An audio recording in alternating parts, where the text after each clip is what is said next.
שורת הרווח, תודה שחזרתם אלינו. אנחנו פותחים שעה שנייה עם פאנל בנושא מקרו ושוק ההון. איתי באולפן רועי דוברת, מנכ"ל רועי דוברת בית השקעות. אהלן רועי. צהריים טובים. צהריים טובים. וקובי אליסוף, מנכ"ל מרווחים שוקי הון. שלום. צהריים טובים. תודה שהגעתם אלינו. ונפתח עם ביצועי הבורסה בתל אביב. הירידות שפתחנו איתם את היום התמתנו מעט, יש לומר. מדד תל אביב 35 מאבד מערכו 0.4%. מדד תל אביב 90 יורד ב10%. תל אביב 125 יורד בשיעור דומה, תל אביב בנקים 5 יורד ב1.2%, תל אביב ביטוח יורד ב1%. תחילה כמה מילים על מה שאנחנו רואים היום בבורסה. קודם כל, מה מסביר את מתנות הירידות? אולי זה באמת הדוחות של טבע שכבר קופצת ב5%, צריך להגיד, כן, יותר מ5% לאחר פרסום הדוחות הטובים, אבל מתחילת השבוע הבורסה שלנו אדומה. נכון. הבורסה שלנו הייתה בשיא ב-4,480, אנחנו כבר רחוקים כ10% מהשיא. היה פה איזשהו קורקשן קטן.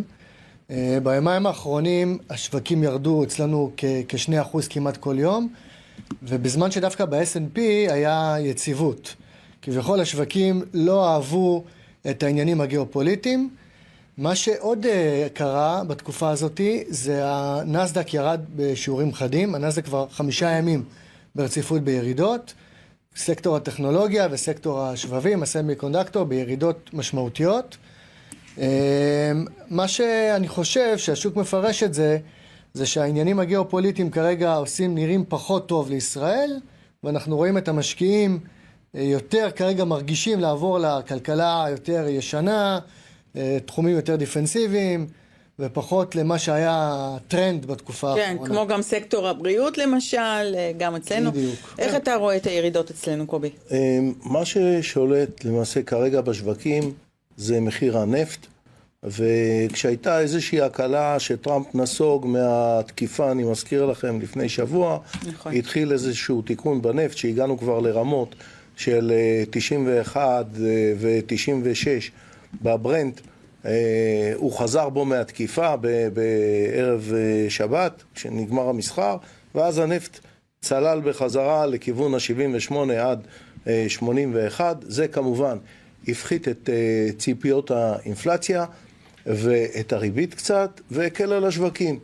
אבל מה לעשות? אמרתי לא פעם, ואני חוזר על זה, מי שקובע את המשחק זה למעשה האיראנים. האיראנים אמש שיגרו לבסיס האמריקאי בירדן 4 טילים, אחד מהם פגיעה ישירה ונזקים, ועל זה כנראה כבר האמריקאים לא ירצו להבליג, ולכן הנפט היום עולה בצורה חדה, אנחנו מגיעים ל-83 ו-87, זה יום מאוד מיוחד היום, זה יום של החלטה על הריבית של הנגיד האמריקאי. תכף נרחיב על זה, כן. לא, אני אומר, אם ציפו לאיזושהי אולי שהוא לא יעלה, או שהוא יחזיק את זה, אז הקפיצה הזאת של הנפט וההסלמה מבהירה שפה כנראה בספטמבר אנחנו כן נראה העלאות ריבית, משום שהאינפלציה מתחילה לזוז. זה גם למעשה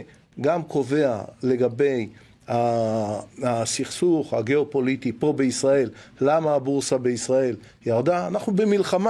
אנחנו במלחמה קשה, זה כבר 3 שנים, זה מלחמה. עוד שעד עכשיו באמת כשאנחנו, כל פעם שהייתה הסלמה, אז דווקא הבורסה בישראל אהבה את ההסלמה הזאת. כן, אבל זה לא סוג ההסלמה, בסוגי ההסלמה שהבורסה... הוליד איזושהי תקווה שבעצם יש אפשרות עדיין להפיל את המשטר האיראני, וככל שמתקרבים לרגיעה חזרה ולשיחות, אז המשקיעים מתאכזבים בישראל. הסוג של ההסלמה כרגע זה לא ניצחון. כשהיינו באמת בסבבים הקודמים והפגענו איזשהו ניצחון, בין אם זה ההפצצות או בין אם זה הביפרים, אני מזכיר קצת יותר לפני כן, אז באמת השוק רץ, כי היה פה ניצחון טכנולוגי.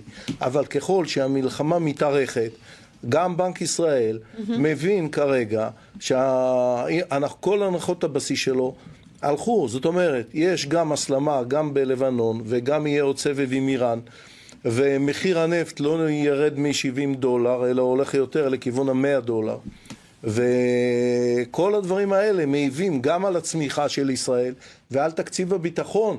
זאת אומרת, אנחנו לא נהיה ביחס חוב תוצר של 69% לפי התחזיות. אני חושב שאנחנו נעלה ונגיע ל-80-85%, כי הנזקים פה למשק הישראלי הם הרבה יותר משמעותיים.